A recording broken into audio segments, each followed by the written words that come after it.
I am demonstrating kalisahe paano ko sila inilamusan.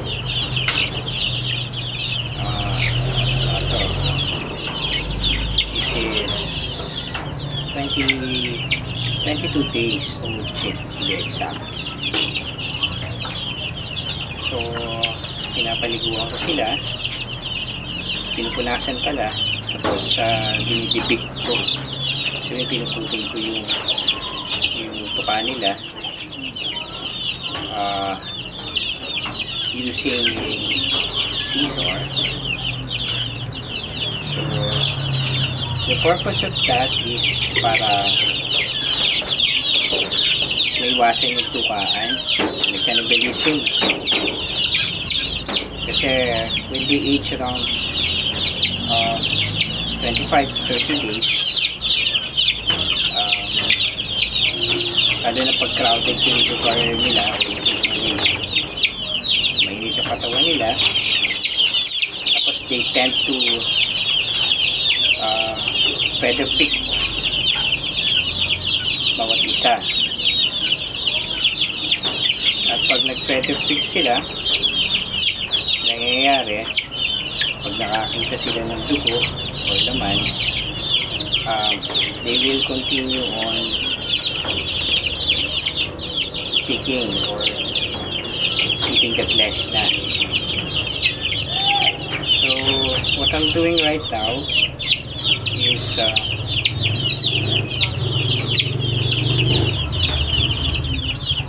patting them with this one, viral side, and I use a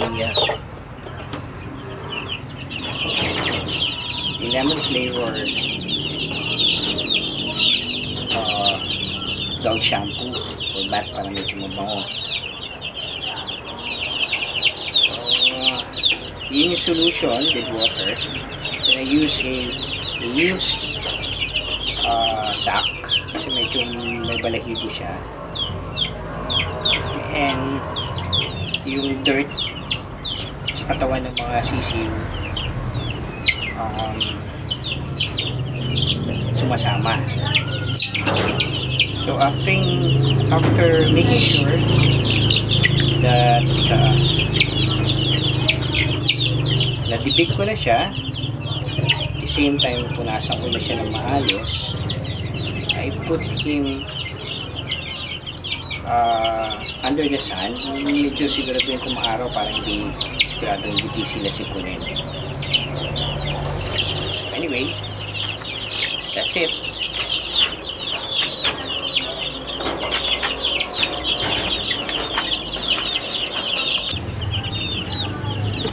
This is the solution. Put it in a timba with some orange and virus syrup.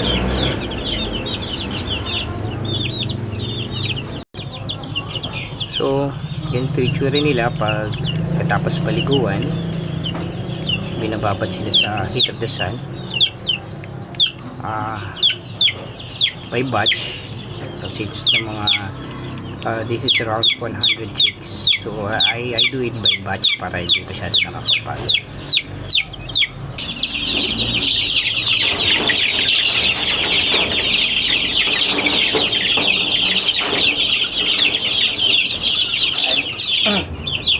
I'll show you one example of the debating process. This one, kanya, medyo mas mahaba yung buka niya. You will see may extended. So what I'm going to do is putulog siya like that. I'll show you closer, like this. Konti lang para hindi na masaktan yung sisiw. The purpose of this procedure is para maiwasan na pag nagtukaan sila sa pagkasugatan, and will start cannibalism. So pag naputod ko na siya, ang gagawin ko is and the sandpaper, medyo rough. Then I'll start polish scrubbing it, no? Hindi naman sila nasasaktan dito eh.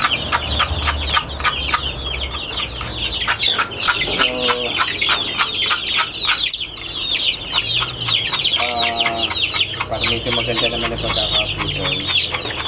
Ito yung gagawin natin. All directions. Isising siya. Couple of times lang. Pag nakita mo medyo okay na, hindi na siya matalim. Okay na.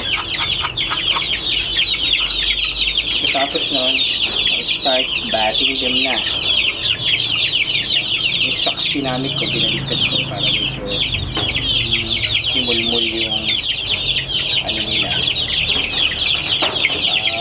Sinusuot ko sa kamay ko para medyo mas madali siyang gamitin pag pinupunasan mo yung sisi.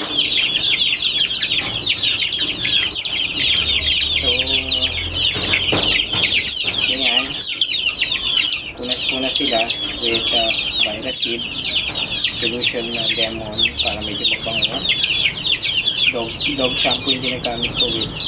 Tapos nalagyan ko na din ng Viraseed. Viraseed ganito ba? Ito yung sila ng Viraseed niya. You can buy this sa mga poultry supplies.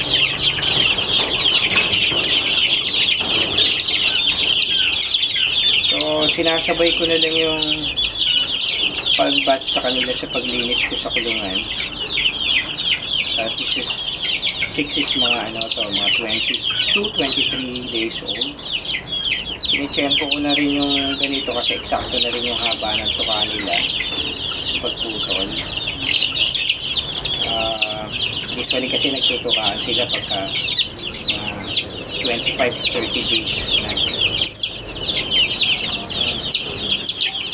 So okay lang sila magtukaan, basta yun nga, iwasan lang natin yung magkasugatan. Tsaka give them ample space kasi pag medyo masikip talaga sila, so nagtitukaan talaga, may katawan nila. So ginagawa ko by tracing din yung pag-iiwalay ng sisig. At the start, medyo okay na magkakasama sila. Actually, they need the body heat ng bawat isa. Pero habang tumatanda sila, umiinit masyado yung katawan nila because of the feeds din. Kaya irritable sila, papaluan na. Ginagawa ko, pinamigrate sila by face. So hanggang sa maging kasya dito mga sa ganitong age, mga pwede ng 20 pababa. So minsan pagka pinipilit ko hindi sila umabot ng isang buwan sa cage na ito para medyo naka-range na sila months old. Tapos yung bakuna nila kompleto na rin. Mas maganda kasi naka-free range na sila pagdating ng isang buwan kasi yung bukong-bukong nila hindi masyado lumalaki pagka naka-free range sila. Saka early in life, matuto silang alamin kung sino yung mga predators. So, it's also part of the training din.